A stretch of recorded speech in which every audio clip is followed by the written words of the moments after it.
Okay, let's get going with the event. So thanks so much for coming tonight. I'm really pleased that we're able to hold this event, which is called Collaboration and Supported Approaches to Making. My name is Lucy. I work for Autograph. I'm a learning manager at Autograph, and we're a gallery based in Shoreditch in East London. We explore issues to do with identity, human rights and representation and cultural diversity most often through the prism of photography. But this event is actually in response to quite a different exhibition for us. The exhibition is called Common Threads, and it's quite a different exhibition in the sense that it's a lot of works that have been made through out of kind of tapestries and appliqué and using techniques such as sewing. It's a wonderful exhibition. It's on until the 14th of August. So if you're able to get along to it, I really recommend going to see it. If you have been to see it, fantastic. If you haven't, that's absolutely fine, because we're going to show a video about the exhibition at the beginning of the event, so everybody's up to speed. They can see what's inside the show and also kind of get that bit of background contextual information about how the work came into being. Just to welcome the two wonderful artists that we have speaking tonight, which is Chris Miller and Yogi Mercuria, and we've also got Michelle Carlisle, who's the Submit to Love Studios manager, and we've got the conversation will be chaired by Ali Issa, who is another learning manager at Autograph, my colleague. And so these artists are members of Submit to Love Studios, which is home to a group of artists living with brain injury, and they work collectively in an open studio environment. All artists are members of Headway East London in Hackney, and they're a local charity supporting brain injury survivors, their families and carers.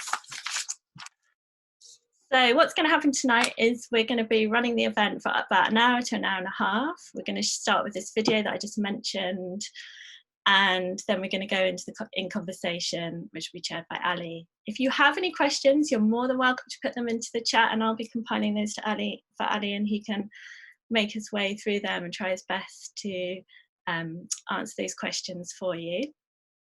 And just before we move on, just a little bit of housekeeping really. When we're watching the video, sorry, not the video, when somebody's sharing their screen, so if there's some images and you still want to see the speakers, if you just ensure you're in side-by-side mode, that will help you to see everybody and everything that's going on. Okay, I think I've covered everything. So I'm going to turn off my video now and we'll go straight into seeing that video that I mentioned. Thank you, and I hope you have a great time.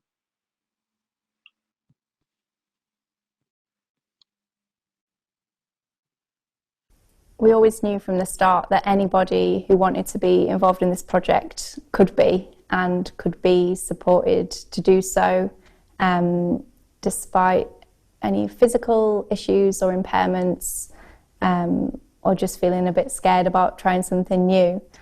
Submit to Love is home to a group of artists, all of whom are living with a brain injury.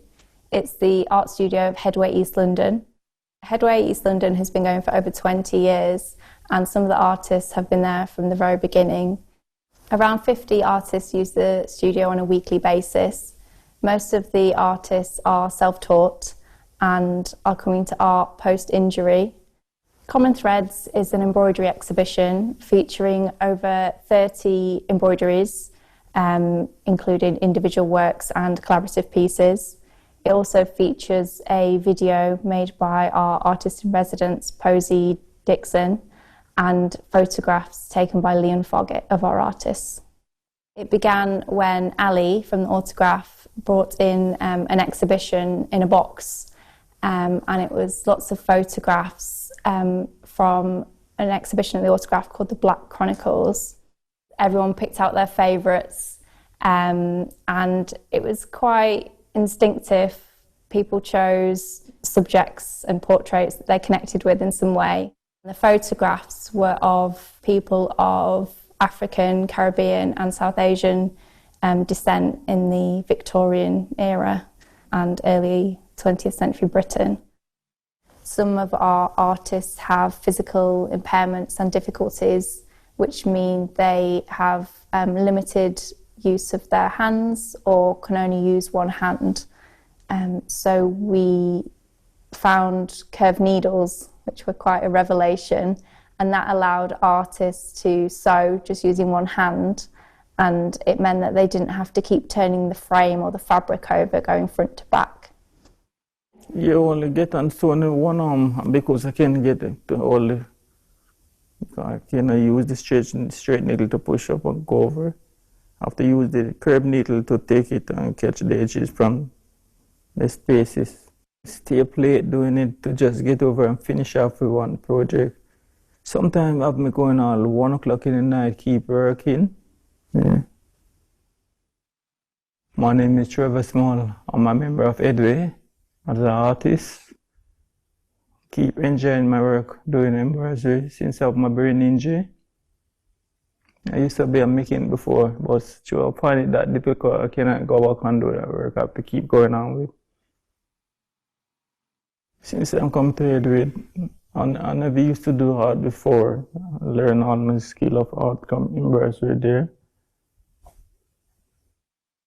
Throughout the making process, people started to share their own stories as well, sharing stories about their past or what the archive and the photographs meant to them. At first, I drew this on paper and then I put it on embroidery. I get the frame and then I start. On fabric, and first I put it on fabric and then I just start stitching on embroidery. It was hard work doing this, but I still never give up until I finish. I feel so great when it came in and say, well, look at what I've done. I feel me so proud, get me so proud. Just seeing how the artists took to it so well and the passion and how people interpreted their own embroidery in their individual ways. So that could be through the colour choices, the thread, the way they combined printing or appliqué with stitch, and even inventing their own stitches. I look around the room now and I can pick out the people that worked on the collaborative pieces by their stitches. Like, to me, I can see people's personality and story with every kind of stitch. So this is a collaborative embroidery, and it's one of our artists, Dolores, who's also a member of Headways London, and her friend Andrea. And it was taken in the 60s when they were training to be nurses. And yeah, many hands worked on this one. And as you can see, there's so many different types of stitch and the fabric, and it's so layered. This is the Cleveland stitch, and it's named after one of the artists and members of Headway East London who worked on this area. And he invented his stitch, which is uniquely Cleveland, and it was very spontaneous and unpredictable. And now it's become recognisable and part of his legacy as well, because really sadly he passed away at the beginning of the year. Also look about all the different colours, the hair on the top of the blouse. Yeah. Looks so outstanding. And the makeup on the eyes. Nice, I like this work so much. Some artists have continued to embroider throughout the lockdowns and the pandemic, and while our studio was closed, and embroidery is part of their art practice now. I feel uplifted when I came inside to see my work, what I did inside here. Other people can come and see, as a person like me with a brain injury, and I'm working out with one arm to see do all these skills. It was so good for you when they send post out embroidery shred for me and needle. That's the kind of my homework. All through the lockdown. Yeah.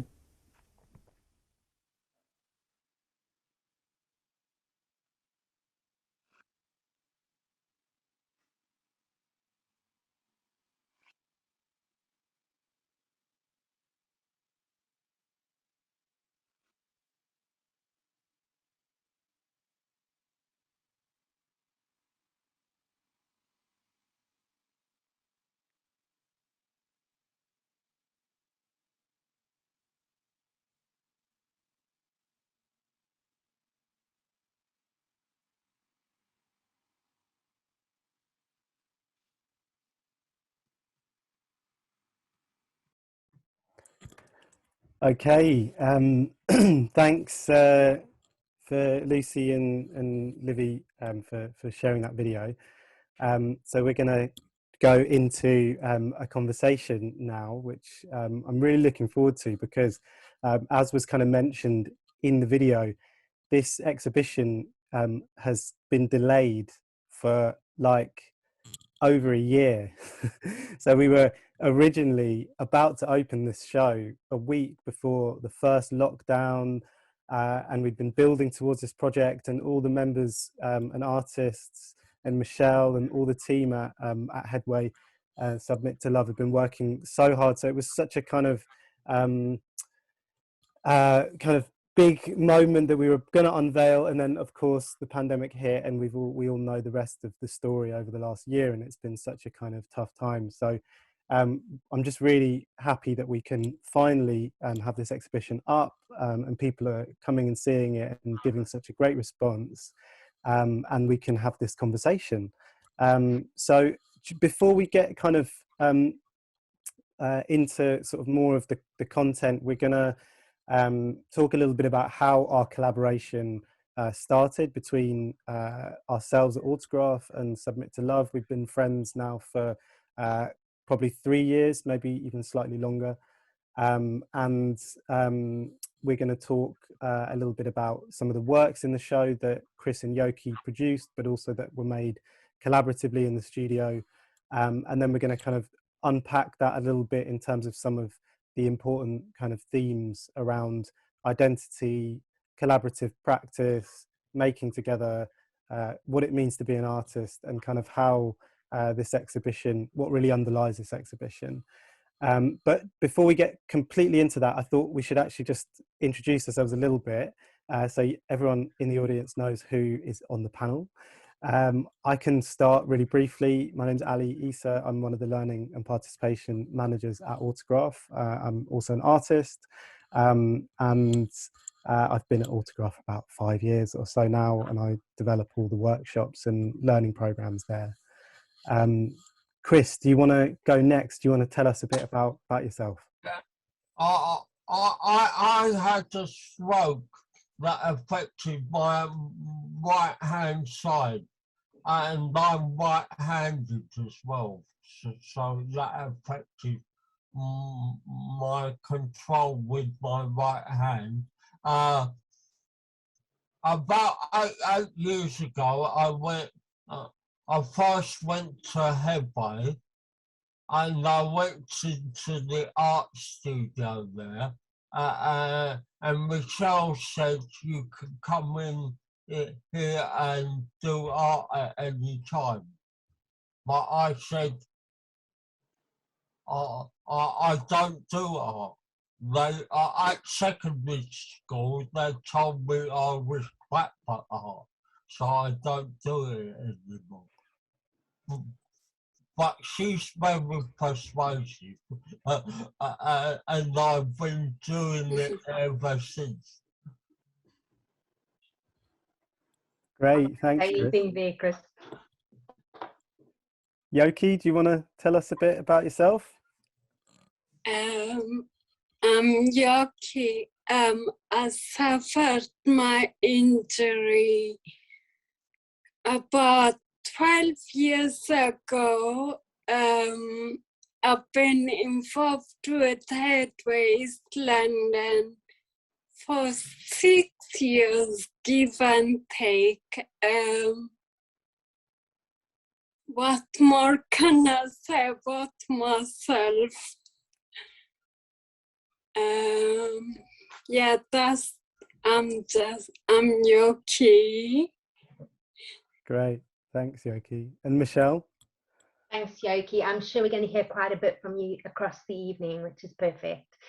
Hi, everyone. I just want to say I'm really, really grateful for this opportunity that we have to collaborate with Autograph, and for the artists of Headway and myself to come and meet with you and share conversations with you. I've been with Headway East London for 20 years. Started as a volunteer. We had one little table, and we've now grown to a studio, like Alex said in the video, where we've got 50 artists coming across the week. We have we're based in Shoreditch in a really wonderful little railway arch, and I think we're really in a fortunate position to be in the hub of, you know, one of the artist capitals of the world. So yeah, I'm just that's me. Thanks, Ali. Great. So, as you mentioned there, Michelle, you're based in Shoreditch, and we're based in Shoreditch, and we've both been based there for a long time, but it's only been in the last sort of 3 years that we've met and we've started working together, and we've become really good friends, and we do lots of different projects together. It kind of started with a project that we were doing at Autograph, where we were looking at issues around identity and disability rights. And as Lucy mentioned at the beginning of the event, Autograph's a space where we generally work with photography, looking at these issues around identity and representation. And this kind of new area of work for us, where we were thinking about disability and access and inclusion, kind of opened us up to working with local partners, social care organisations, and other places. And the first kind of moment, I guess, where we met was when I came to Submit to Love to the studios, and I brought one of our archive packs, which are reproductions from Autograph's archive. If people in the audience might know Autograph's exhibition program, but one of the kind of significant areas of work that we do is we collect and care for an archive which contains over 5,000 original photographic works. And the mission of the archive has always been to explore identity and representation in Britain, and trying to kind of uncover missing stories that are left out of the main narratives, left out of the main collections and main museums, and also to kind of represent Black marginalized communities who've often been stigmatized or facing kind of exclusion and discrimination.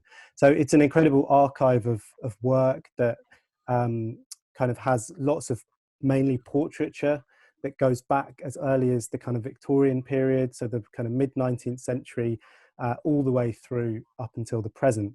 And it's a continuing archive, so it's a living archive, it's a growing archive, and images are continually being added to the archive.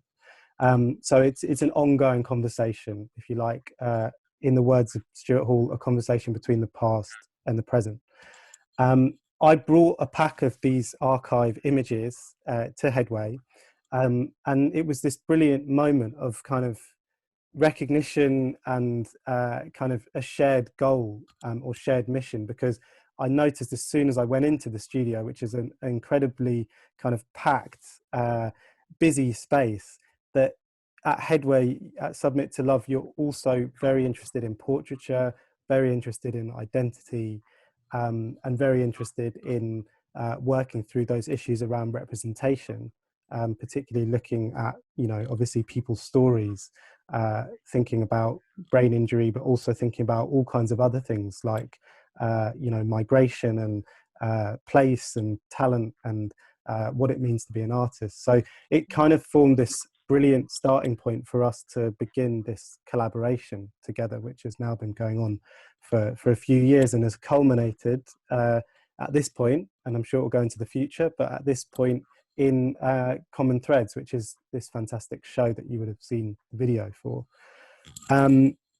So what I thought we could do, I've got some images lined up of a few selected works from the show, and I thought it would be a really nice starting point for me to kind of ask you, Chris and Yogi, if you wanted to kind of talk to some of these works and to kind of tell us a bit more about your pieces in the exhibition and some of the pieces that have been worked on also by others, and just kind of thinking a little bit about why portraiture is important to you, this conversation about identity, and how these artworks are kind of important forms of expression for you.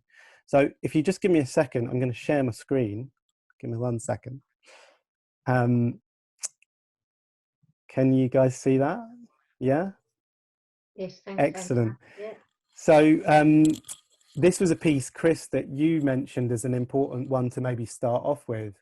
The piece on the left, you can see, is the fabric stitched piece. It's by an artist from Submit to Love called Sam Jevon.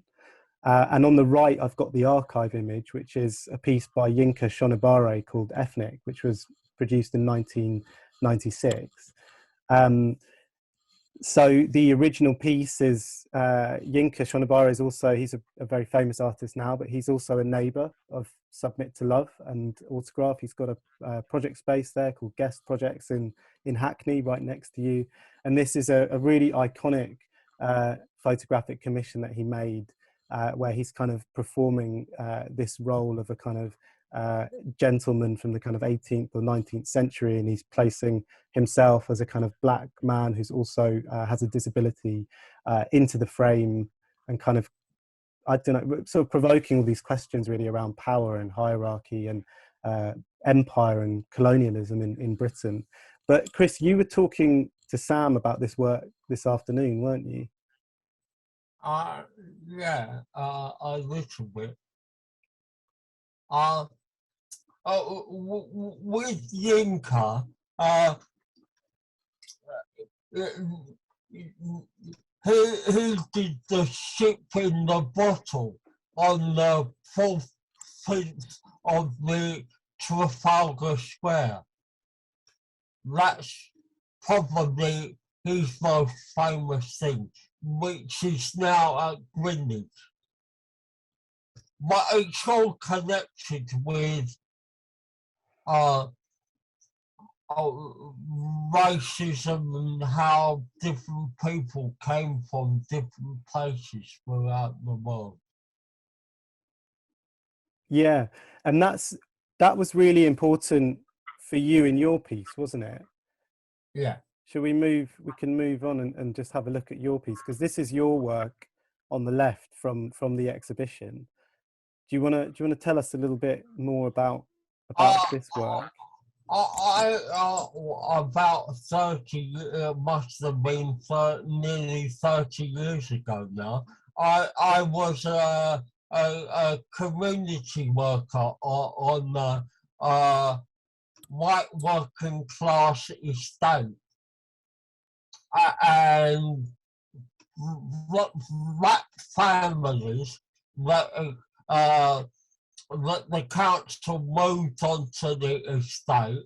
They often got shit put through their letterboxes, graffiti like this one, and then they moved out again because they couldn't cope with it. I'm not saying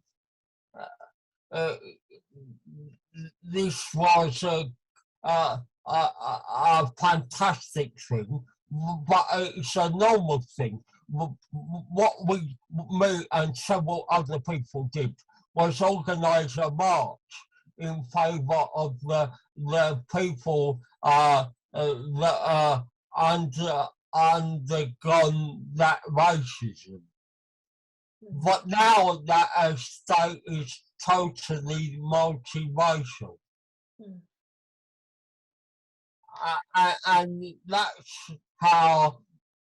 that's the link that I had with this particular photo. What was interesting about this piece as well, from the studio's perspective, is this archive that you brought to us, Ali.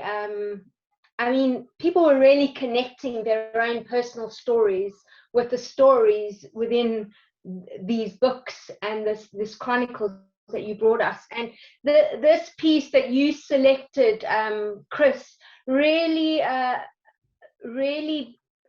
you know, helped us really open up conversation about difficult subjects, and we were really grateful for that opportunity to talk about these subjects and these matters.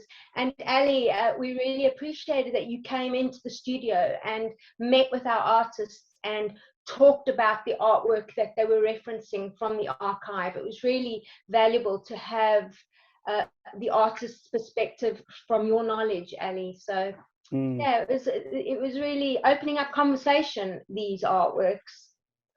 Yeah, I think one of the other things as well, I mean, it's quite difficult to see on the image, but the image is by a photographer called Neil Kenlock, who was the official photographer for the Black Panther Party in Britain. So he was obviously at this time period in the 70s, documenting the experiences of Black communities in Britain, which was, you know, obviously involved all of these kinds of racism and discrimination that Chris was mentioning. But, you know, a lot of these stories are kind of personal stories. Now they might be in an archive and they're held within a gallery. So they have maybe a different status. But at the time, these were kind of very local stories, very personal stories. So I really love in this work, Chris, how you responded to it by bringing your own experience in and kind of rethinking the images. So whenever I look at the work in Common Threads, I think about it as kind of rethinking of these images, kind of thinking about them from different perspectives and bringing your own story, Chris, from this estate in East London, and the kind of activism that you were involved in. It's how what I've forgotten about it a lot, but that story brought that together, that whole memory. That's really interesting. So by looking at that image and that kind of almost fired up important memories for you. The other important thing is the text. I wrote the text, but somebody else did the embroidery.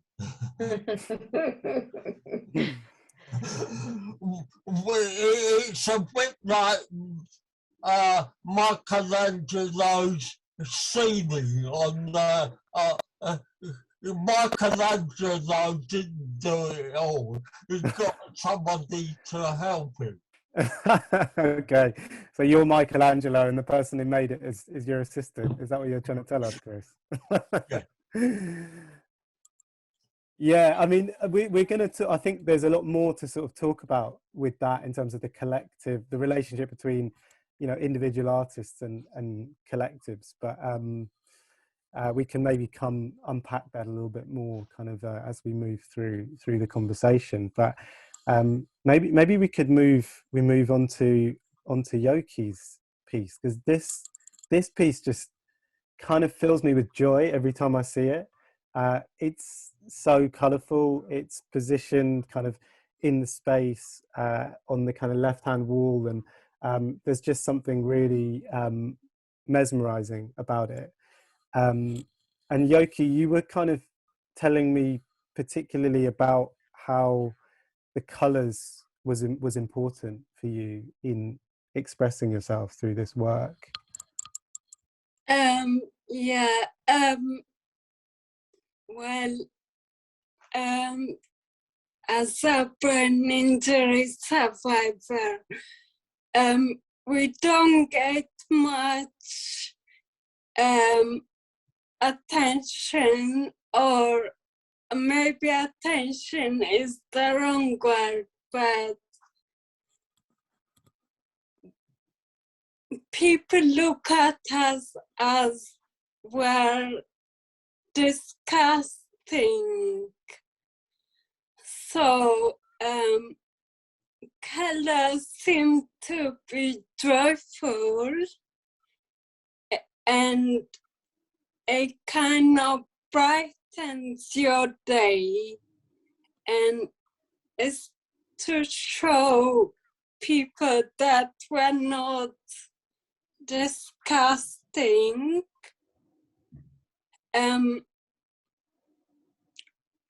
there's something more that they can understand from looking at us, or I don't really know what to say, but yeah, colors is a massive expression in my work or in my daily life.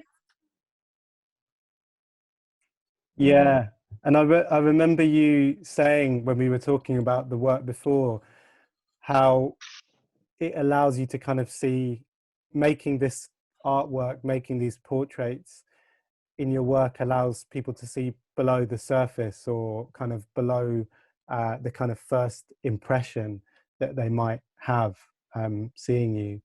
I just thought maybe you could say a little bit more about making portraits, because that's something that you've done quite a lot in your work, and this portrait in the exhibition's quite special because it's actually of you, of a member, rather than of one of the archive images. So maybe you could say a bit more about that. Well, there's a funny story behind the picture, but if I have to look at it more deeply, it will be, I'm not trying to be someone else, I'm trying to be me. And it's me with a brain injury. So you have to look at the picture in more detailed way, instead of just saying, oh, it's a great picture, but there's a story behind it. So I feel like that attracts people instead of just looking at your work, if that makes sense.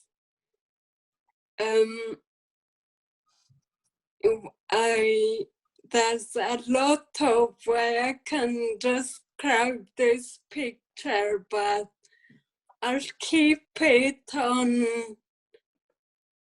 What time is it? Don't worry about the time. We've got loads of time. Yogi, people have been commenting on the piece in the chat about how joyful it is, and they really appreciate you sharing. Oh, thank you, everyone. It's great to have everyone join us as well. Yeah. I think what's special about Yogi's thing is a lot of people did their response to a photo. But this is sort of a response to the photos, but it's totally from Yogi's head. She decided it herself. Yeah, actually, Michelle decided for me. No, I did it.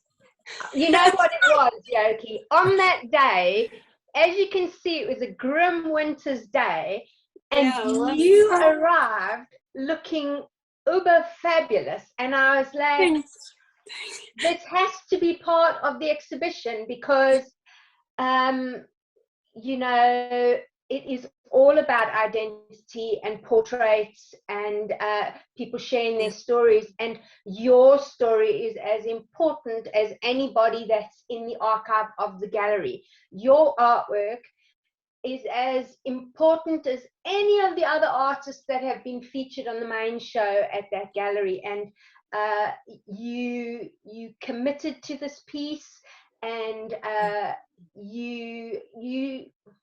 Yogi, when you reference your brain injury and the difficulties of brain injury, that smile that you carry there, you carry that smile even when it's really hard and difficult. And I couldn't not stop in that moment and say, you are an inspiration and we need this to be featured.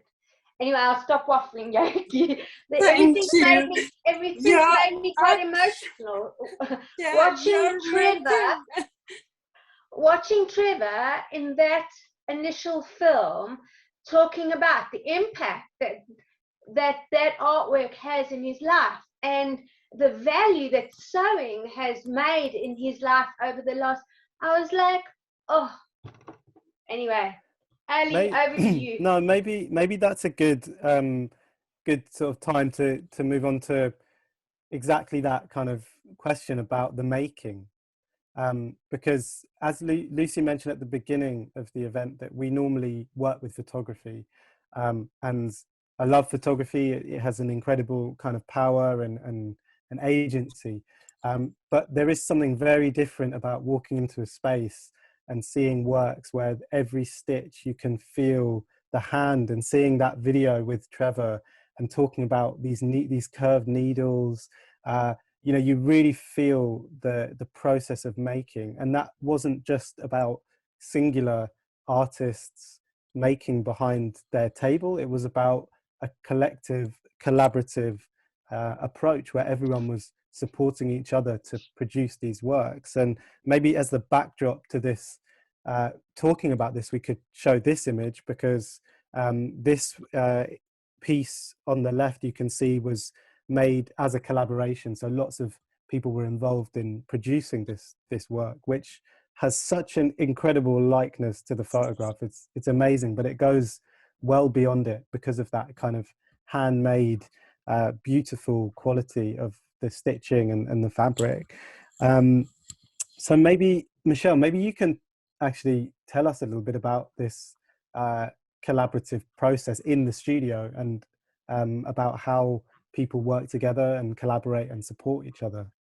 Yeah, sure. I think just to give a bit of context, each of our artists has their own body of work and is working towards their own practice, and we archive each artist's work.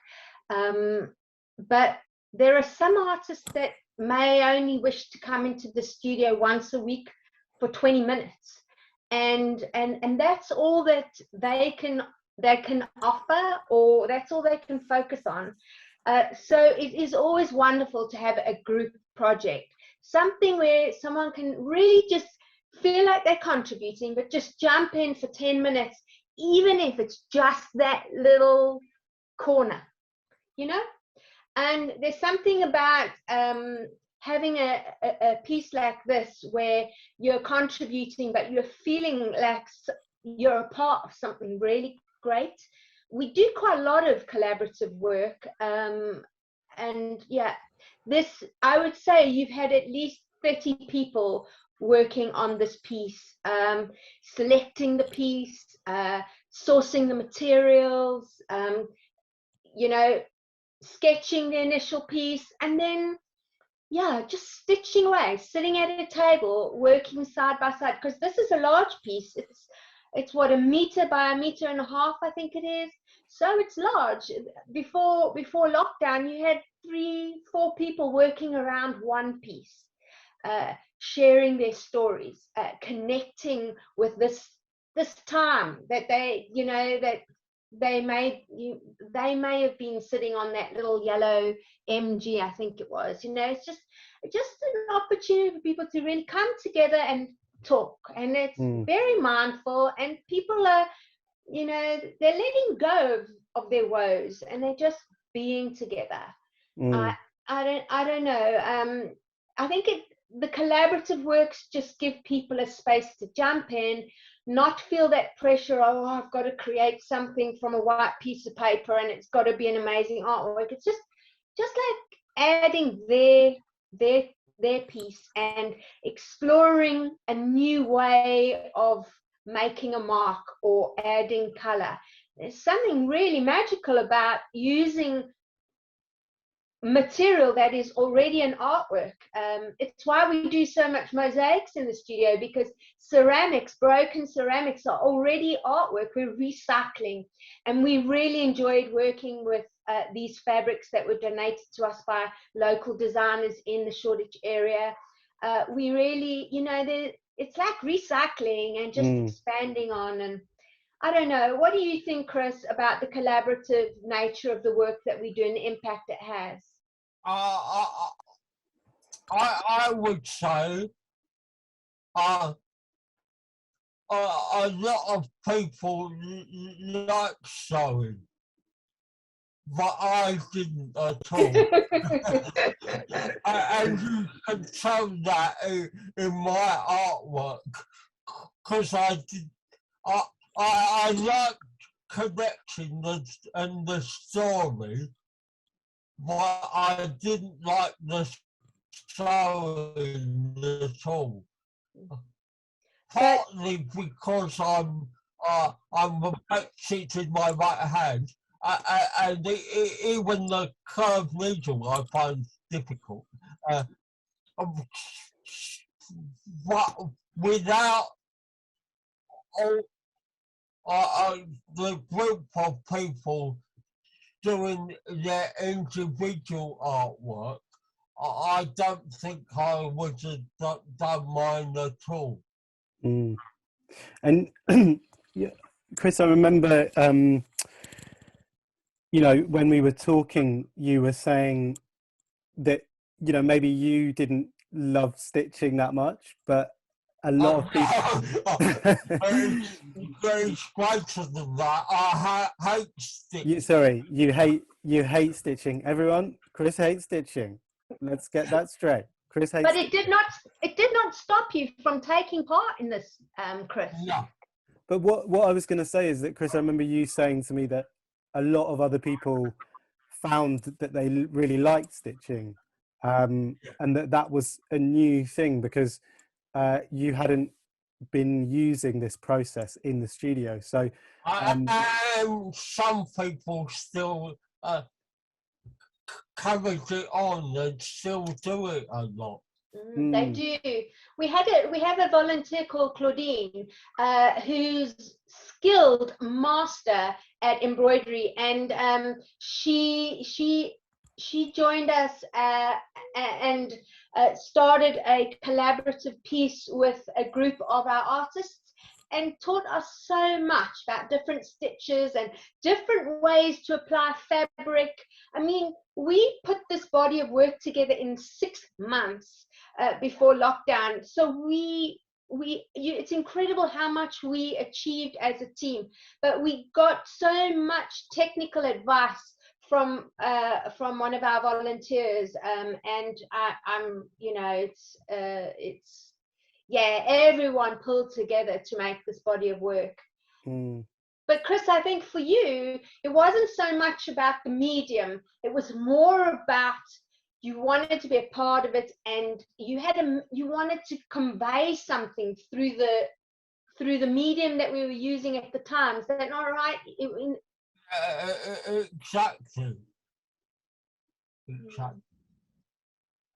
And Yogi, you were saying that it was really important to make works collaboratively because, you know, it kind of took some of the pressure off making an artwork, and that was something that you quite liked. Is that right? Yeah, I did like the sewing or the artwork we done. The reasoning is more, even though we were given a time limit, it wasn't pressurizing as any other work, because I had people helping me. If I was fatigued and I came out to Michelle and said, "Oh, Michelle, I can't do this today," she will understand me, and I know that there's people helping me, and I was more relaxed. I knew. Yeah. Sorry, Chris. So it's important. It wasn't just the collaborative pieces that were done collaboratively. It was the individual pieces. People doing individual things, but how we interacted together. Yeah, I think that was more important because you're in a room with the people you like that understand you. So you seem to go to talk to each other about the week or their problem, or as Misha said, the sign was there to distract people from their problem and focus on what can come when you actually finish. For me, actually, when I was doing the sewing, I stabbed myself about 1,000 times, and I had to say to myself, you know what, just let it go. The piece will be in a gallery and people will understand what you're trying to say. So I kind of had to bite my tongue. You literally bled for the work. I love it. I think there's something that I find really powerful about that as well, because, you know, the kind of neurotypical idea of an artist is a very individualistic kind of person who goes into their studio, and, you know, it's all very framed around the kind of the individual and the kind of genius of the individual. And I think that in this show, it's both literally but also kind of, you know, metaphorically as well. It's about the common production of these pieces, and I feel like, even as Chris said, even though some of the works are kind of individual artists' ideas or kind of choices of image, or maybe one person did most of one of them, they all speak with this kind of common language, which I think is really, really powerful. It's really a kind of collective voice that you're speaking with, but without taking away individual voice from that. You really get a sense of a connectedness, a real common purpose through this body of work, and people are really there supporting and encouraging each other. There is a lot of learning that happened through the process from each other, all of us. I'm going to stop the screen share so that they can see our faces, because we've been looking at this image for ages now. Oh, there we go. And actually, it kind of leads me on to kind of thinking about the exhibition and, you know, what was important for you, Chris, Yogi, Michelle, to have this as an exhibition, because everything that we just said, in a way, it brought so much joy and so much kind of pleasure to everyone at the studio.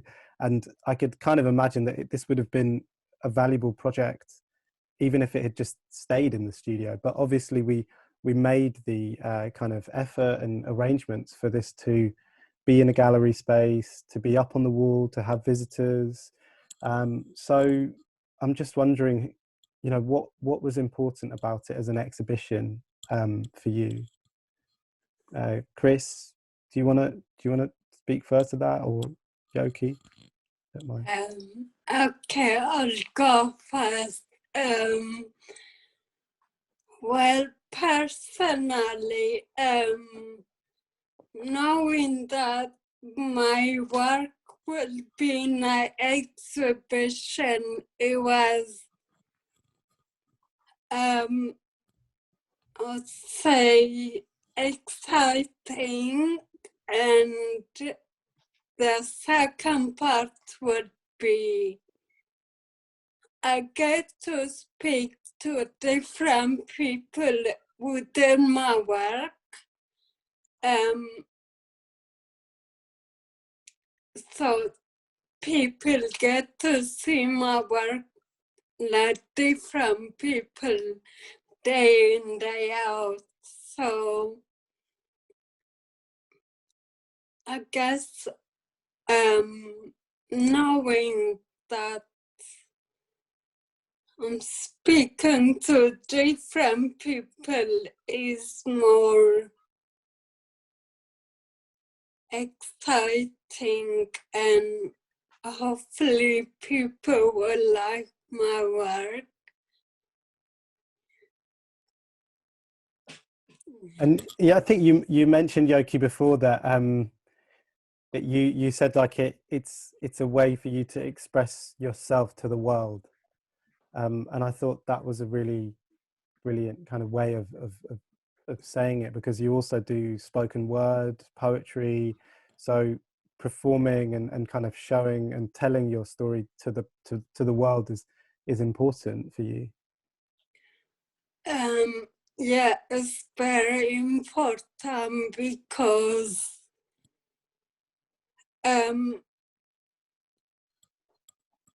I know this is gonna get a bit personal, but I've always been, even before my injury, I came to England when I was young. I went then straight to a secondary school. So I was fed to the sharks, but I was always told that I don't come, will never be different or individual to anyone. No one will actually focus on my work. And I try to let people know through my spoken word that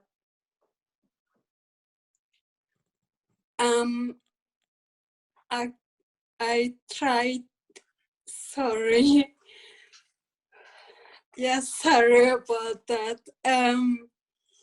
Yeah, I've always tried to come across that I'm trying to be understood to everyone, and after my brain injury, it's the same thing, but more difficult to stand out. So I use my artwork or my spoken word to capture people in.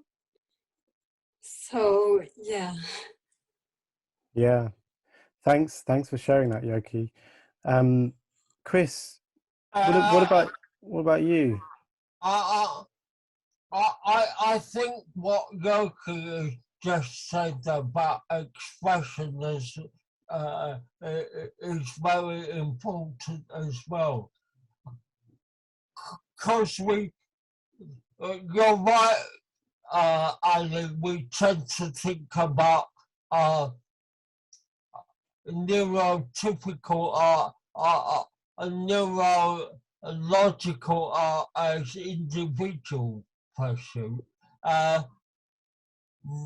but as well, we often think of that as a therapy. That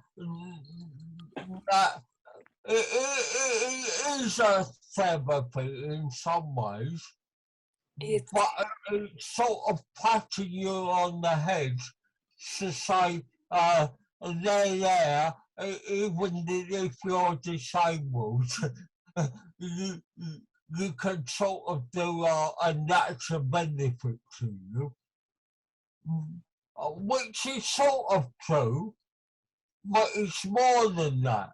It's expression to other people and to the world about what it's like to have a brain injury, and that's important. And the whole world, in lots of ways, can benefit from that perspective of the brain injury person. And that's why exhibitions like this are important. Yeah. As you say, Chris, yeah,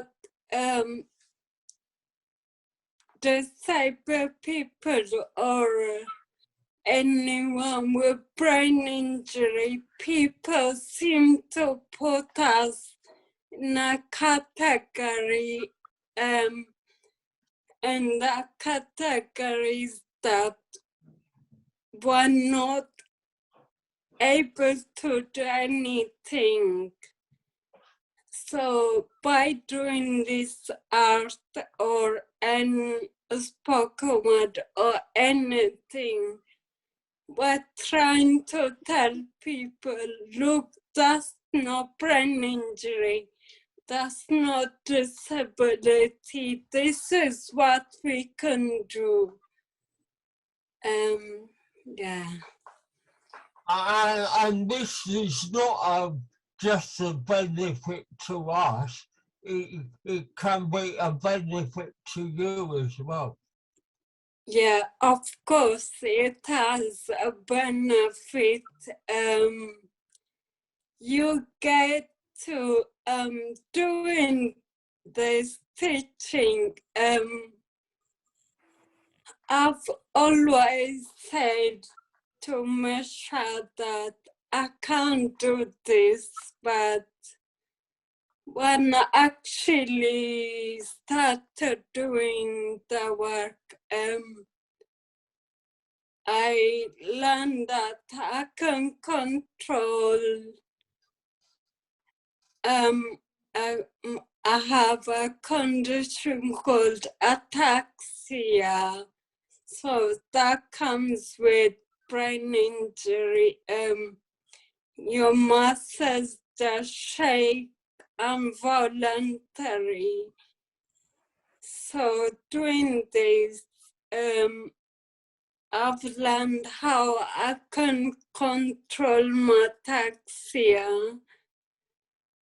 So we're always open to learning new things. Yeah, I think it's something that I think really struck me about kind of meeting you both and all of the artists at Headway, is this idea that making work is about identity and about reinvention as well. You know, so all of the work that you're making relates to your identity, but not in this kind of fixed way that, you know, your identity is set from, you know, when you're born based on where you're from or based on, you know, your ethnicity or your gender, but actually after a brain injury, there's a kind of reckoning with reinventing yourself, how the self changes, about becoming. And I think that's something that we think about all the time at Watercraft. I think everyone does, you know, and yet some of the things that you mentioned about, you know, disability and how that almost kind of distracts people from, you know, makes people treat you differently rather than treat you in a way that, you know, identity is this kind of fluid process. It's always changing, you're always growing, and art is one of the most fundamental ways to express that. Yeah. I think in a way it's why this exhibition was really important to us, because like both Chris and Yogi were saying, it really gave individuals, gave our artists and the studio an opportunity to have a voice, to really speak out. And yes, Chris, globally too, it has an impact, and it's really exciting that our studio is having an impact in terms of expanding the boundaries of the art world, you know, and pushing against the restrictions of who should be an artist, you know, and what an art career should look like. So for us, this opportunity has been great, and yeah, it's been really important for people to have that voice, and for people to really know more about the artists. And you know, yeah. For me, it relates to prejudice, which relates a bit to racial prejudice as well. When I first had my stroke, I was walking down the street, and there was a young girl that looked at me, and she put her hand to her face and looked the other way because she couldn't look at me. And often people are prejudiced because they see you and assume you're something that you're not. And they assume that you can't think and you're not a real person. But you are. And so the art is a whole way of challenging that, those prejudices.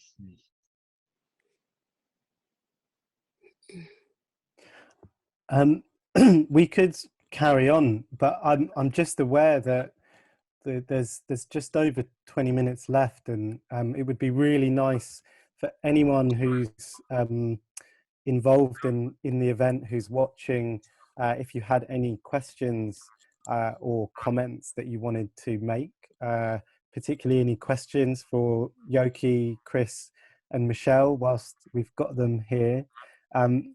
Looking at the chat, there is lots of amazing comments that I thought would be nice just to kind of bring them in.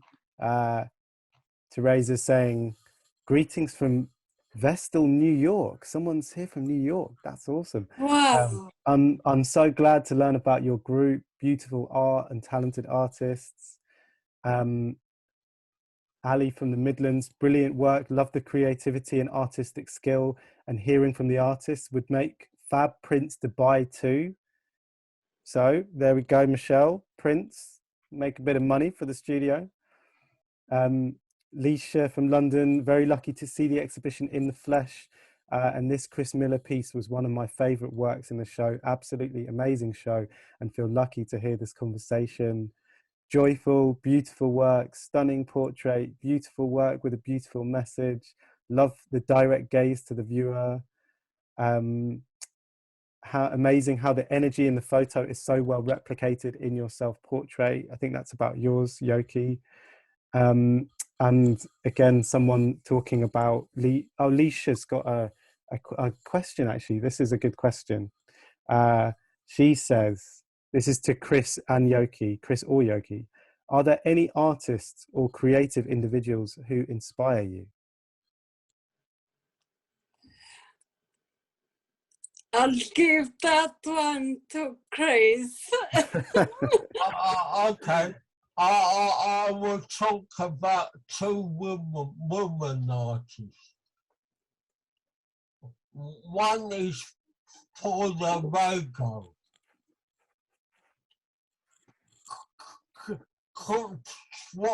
What she did was to do with abortion in Portugal. It wasn't just about being a famous artist who makes lots of money. It was about changing society. And the other one is Frida Kahlo. As a disabled artist, for me that's very important. And as you see, I tend to be a bit obsessed by my own image, as Frida Kahlo was. Chris, if you're not quite sure what Chris means there are two of his self-portrait paintings in the background. That's it. There we go. And that one as well. Oh yeah, three of them. Because you do your work, Chris, is also it's a little bit like that Yinka Shonobare piece we showed, where you kind of you're kind of staging yourself in these kind of iconic images, painting kind of Western historic paintings, Edvard Munch's The Scream, Caspar David Friedrich's work, The Wanderer. I'm not sure the one on the top, but there's something.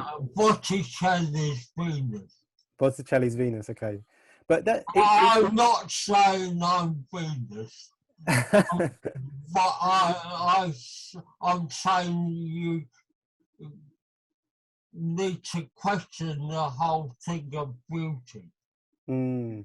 But Chris, can you maybe expand just briefly why you choose to put yourself in these paintings? Can you expand on that? I think it's a bit like Frida Kahlo. If you're disabled, it's about what you want to explore is how your disabled body fits into the world. And that's what you explore in your art. Mm-hmm. I was thinking, actually that does raise an interesting conversation that we had, Chris and Yogi, about whether it was important for you to think about yourself or to identify yourself as an artist. And you've both got kind of differing positions on that, don't you? So I thought maybe that would be quite interesting for people to hear about. Yogi, I don't know if you want to start first. Well, personally, I don't call myself an artist.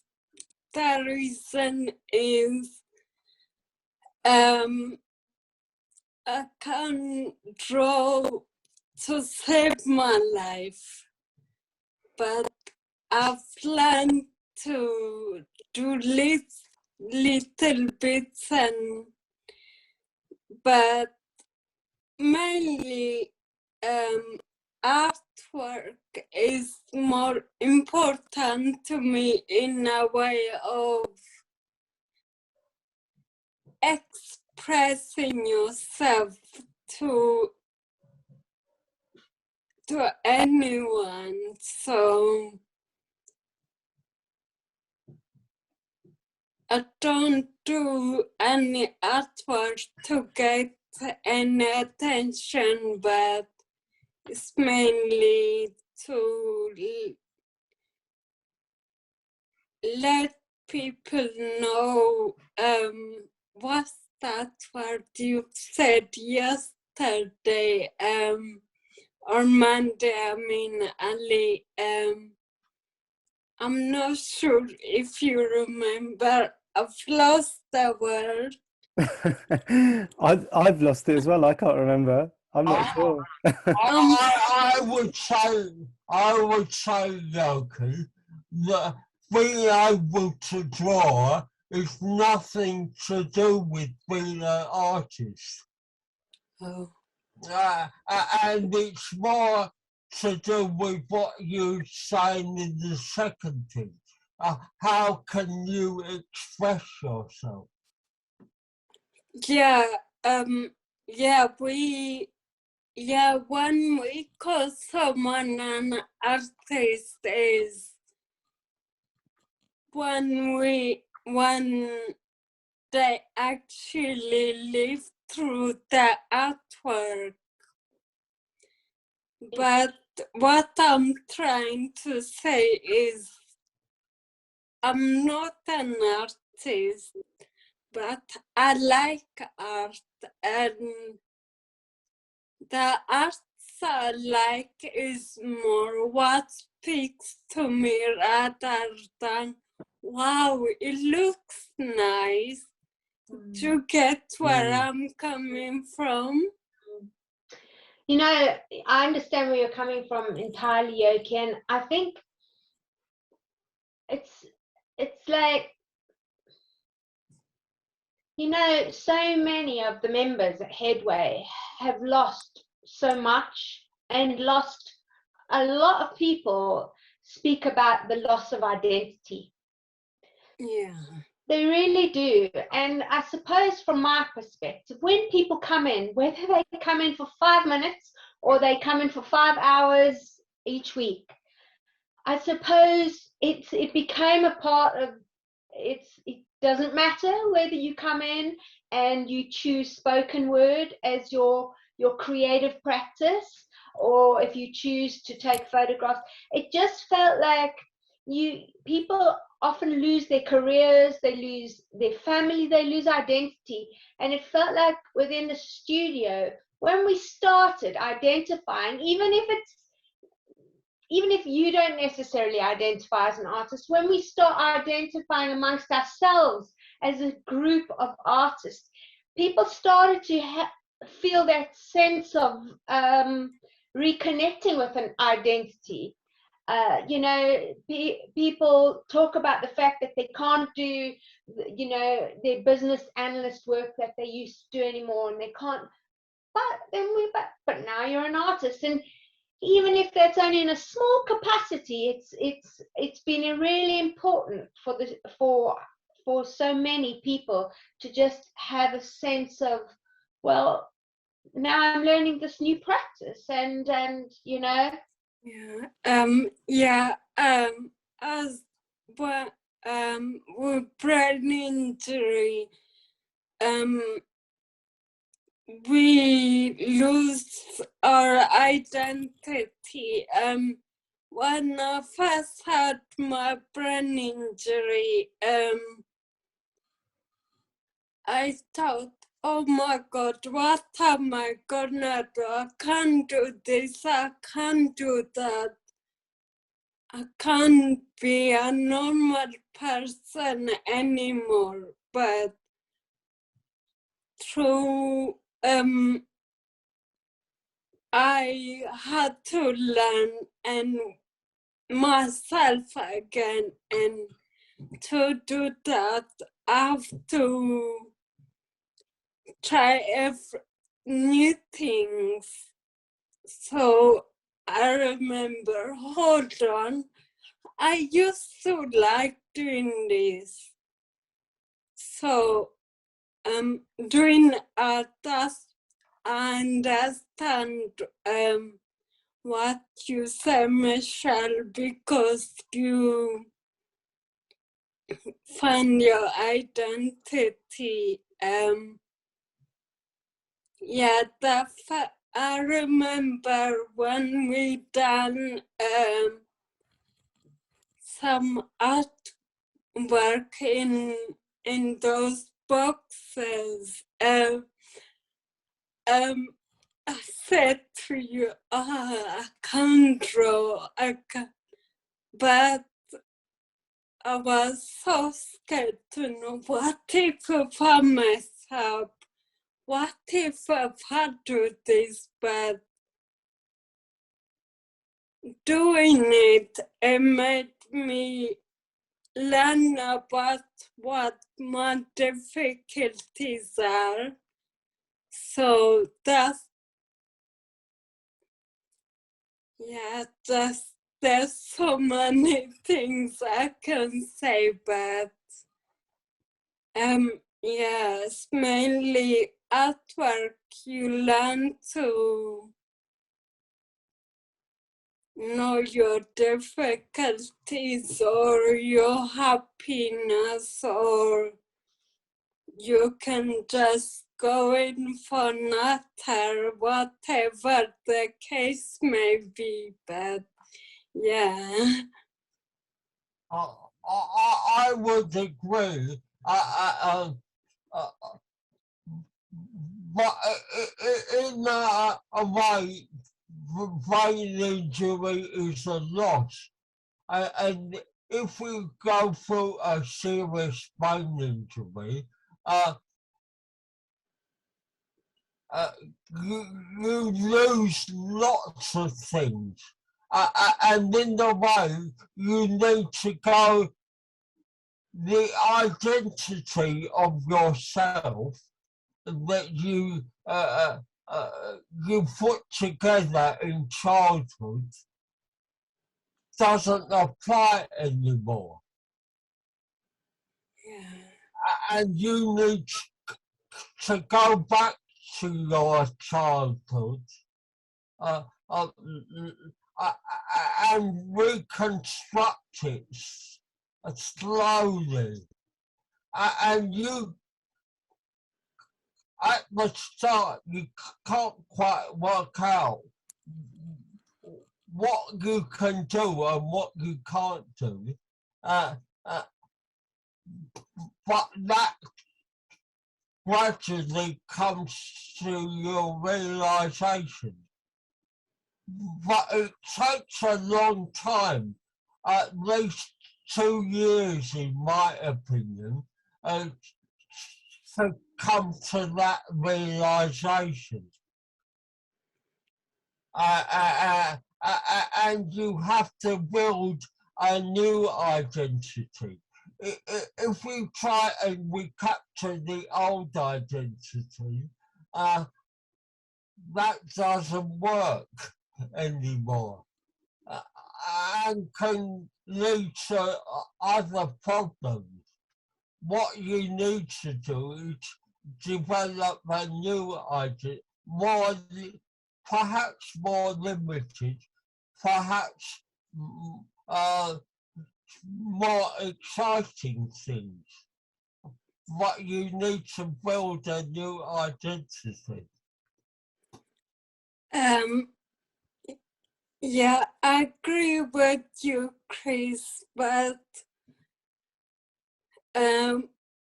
yeah, personally, I don't think brain injuries are lost, because ever longer will take you to do things in that journey. You know, you get to learn things about your injury. So,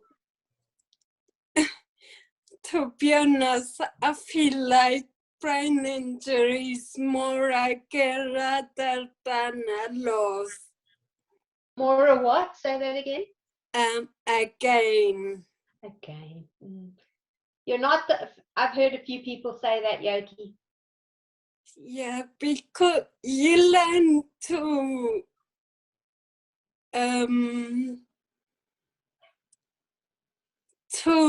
embrace your own difficulties, whatever the case may be. Yeah, and in those difficulties, you, as I said to Chris, you learn about your identity more, if that makes sense. Yes, so I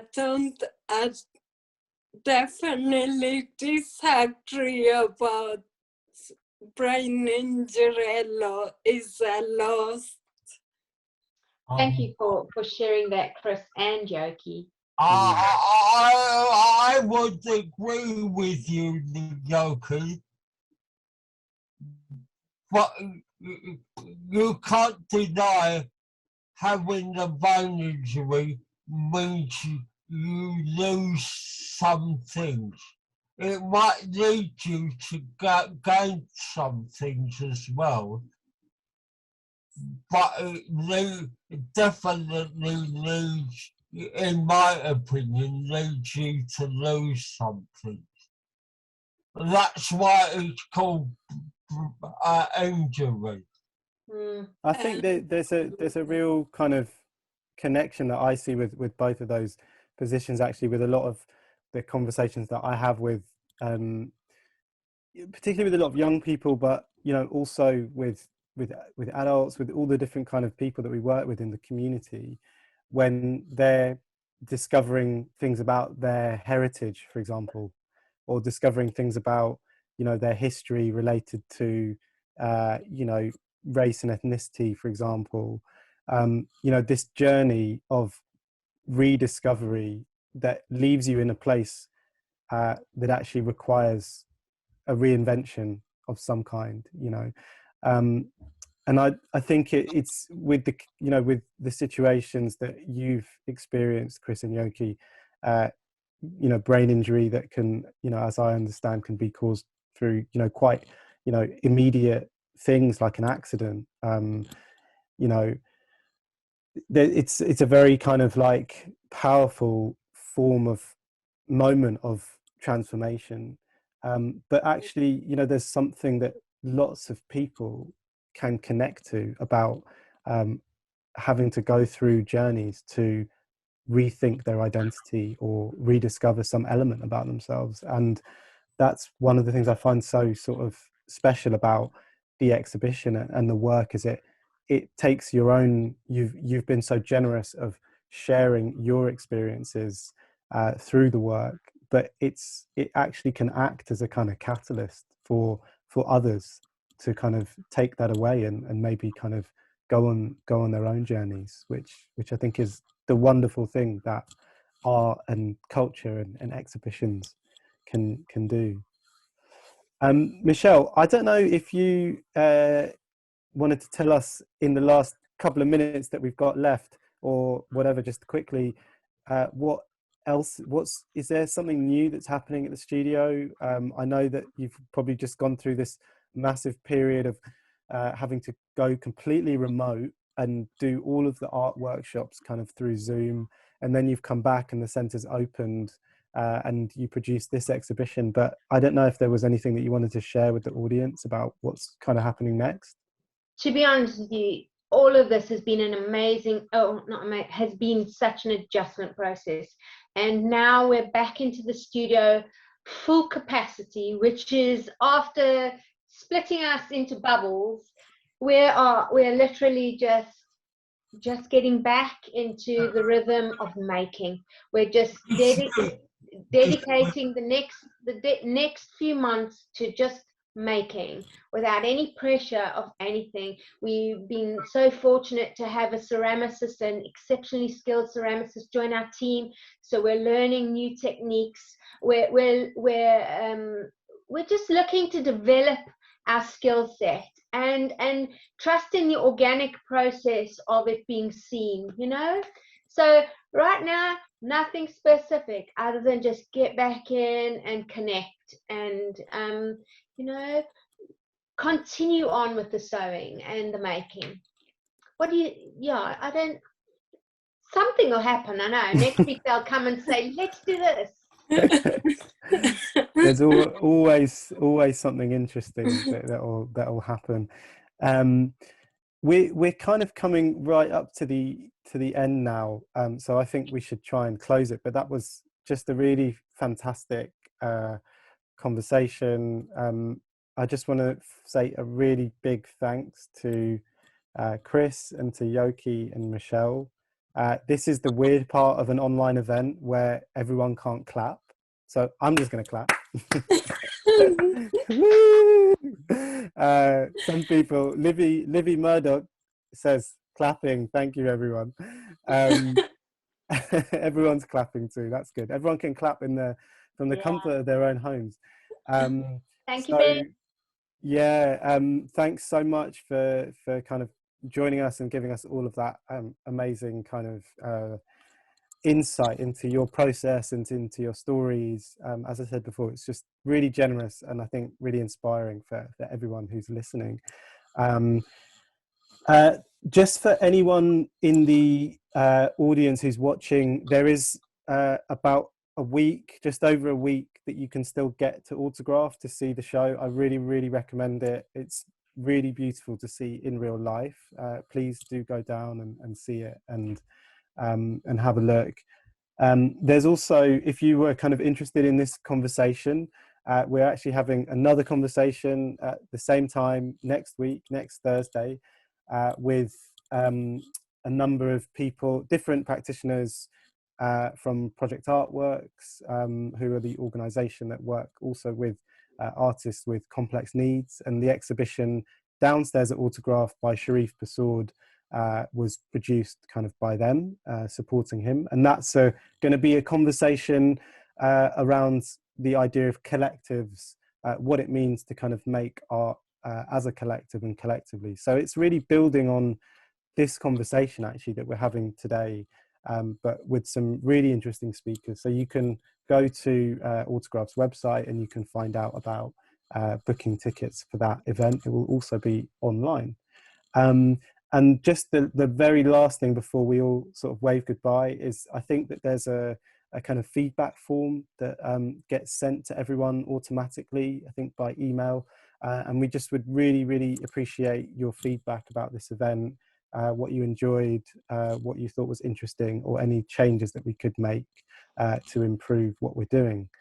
I think on that note, I'm going to say again, final thanks to Michelle, Chris and Yogi. Thanks for coming, and see everyone soon, maybe next week at this online event or at some point in the future. Thanks very much. See you later. Bye. Bye, Chris. Bye, Yogi. Bye, Michelle.